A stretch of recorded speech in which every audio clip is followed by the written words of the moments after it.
choices. Yes? And new choices should lead to new behaviors. And new behaviors should lead to new experiences. And then new experiences should create new emotions. Yes? And new emotions should inspire new thoughts. And that's called evolution. Yes? So then those emotions that Greg was talking about this morning, the majority of people in the Western world spend the majority of their life living by the hormones of stress. Now, stress is when your body's knocked out of homeostasis. The stress response is what your body innately does to return itself back to order. That's the first definition of resilience. Now, you have three types of stress. You have physical stress, like an injury, an accident, a fall, or trauma. You have chemical stress, like viruses and bacteria and blood sugar levels and heavy metals and hormones and foods and hangovers. And then you have emotional stress, right? Traffic jams and internet connections and second mortgages and single parenting and 401ks. And each one of those things knocks your brain and body out of balance. And all organisms in nature can tolerate short-term stress. If the deer gets chased by a pack of coyotes, if the deer outruns the coyotes, 15 minutes later it goes back to grazing and the stress is over. Human beings are different.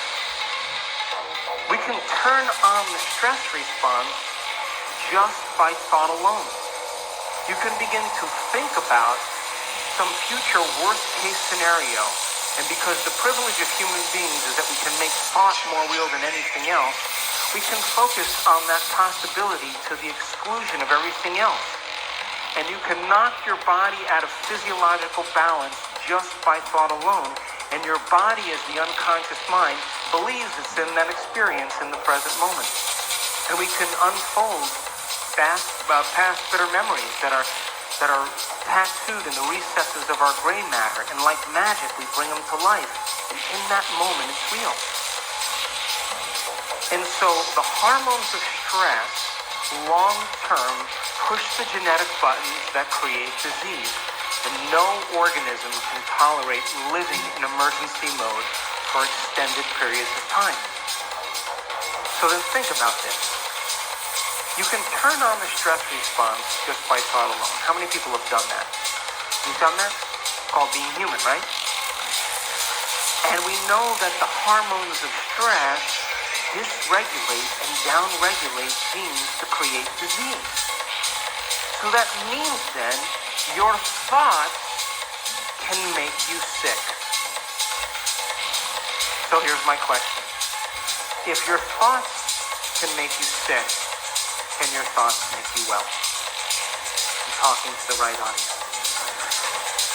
So then, the hormones of stress, though, give the body and brain a rush of energy. And it's like a narcotic. It becomes a drug. And people become very addicted to the adrenaline and the stress hormone. And they use the problems and conditions in their life to reaffirm their emotional addiction so they can remember who they think they are. The bad relationship, the bad job, the terrible circumstances, all of that is in place because the person needs that to reaffirm their emotional addiction. Because God forbid they couldn't feel anything. So then if the hormones of stress become like a narcotic, and you can turn on the stress response just by thought alone, then we could become addicted to our own thoughts. How many people are still with me? So then if you become addicted to your own thoughts when it comes time to change, then you can understand then, just like an addict, the moment you're no longer thinking certain thoughts that are making certain chemicals for you to feel a certain way, and those feelings drive the same thoughts. Like if you have an insecure thought, you begin to feel insecure, right? Come on.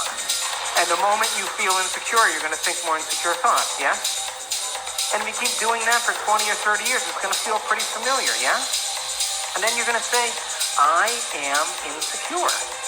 But whenever you say, I am anything, what you're saying is you're commanding your mind and body towards a destiny. So if the body has been conditioned to the mind of insecurity, don't you think then the moment you're no longer going to think insecure thoughts and fire and wire those circuits in your brain and then produce the blend of chemicals for you to feel that way, don't you know your body is going to do what? It's going to look back up at your brain and say, hey, I modified my receptor sites for you. We've been doing this for 20 years. I'm counting on those chemicals coming. Now you're just going to stop? And it's going to start sending signals back to the brain. And the hardest part about change is not making the same choice as you did the day before. And so these people understood that their 20 years of hatred, or their 30 years of anger, or their 15 years of fear or insecurity was the very reason that they were sick. And because feelings and emotions are the end product of past experiences, and we can remember experiences better because we can remember how they feel, if the environment signals the gene and the environment produces a chemical reaction, then as long as you're feeling the same way every single day, there's no new information coming from the environment, and you keep signaling the same gene. How many people are with me? So then the emotions of anger and aggression and hurt and hostility and hatred and prejudice and fear and anxiety and insecurity and hopelessness and powerlessness and depression, guilt and shame, those are all familiar emotions to us because we've experienced the events correlated with them. How many people are still with me? And it's those emotions that are derived from the hormones of stress. And if you keep knocking your body out of balance, that imbalance becomes the new balance and you're headed for some type of disease. And these people began to realize that they had to change that. And when we react to something or someone in our life, there's always a change in our chemical state. We're altered in some way. And if you don't know how to control your emotional reaction to that event in your life, and that chemical refractory period continues for hours or days, that's called a mood. What's wrong with you? I'm in a mood. Oh, really? Why? Thought you'd never ask. Well, this thing happened to me 5 days ago, and I'm living by the same emotional reaction. Now, if you keep that refractory period going on for weeks or months, that's called a temperament. Why is he so angry? I don't know. Why are you so angry? Well, this experience happened to me 9 months ago. And I'm living by the same emotional reaction. One long refractory period. And if you keep it going on for years on end, that's called a personality trait. And most people wear their emotions layer by layer, and they believe that's who they are. And there was an article in Scientific American just 2 months ago that scientists said that 50% of what you say about your past is not true. Because you're not the same person. You make up stuff. And so then, if feelings and emotions are the end product of past experiences, now stay with me. Did Greg say we need to think differently? Yes? So how many people in this audience believe that the way you think has something to do with your life? You do, yes? Okay, so feelings and emotions are the end product of past experiences, yes? You can remember experiences better because you can remember how they feel, yes? So then, if you can't think greater than how you feel, or feelings have become the means of thinking, are you thinking in the future or are you thinking in the past? And as long as you're thinking in the past, what are you creating more of? Quantum model of reality still applies. And so, if you're feeling the same way every single day, then according to our biological model, it means nothing new is happening in your life. Is that right? Because how many potentials exist in the quantum field? How many?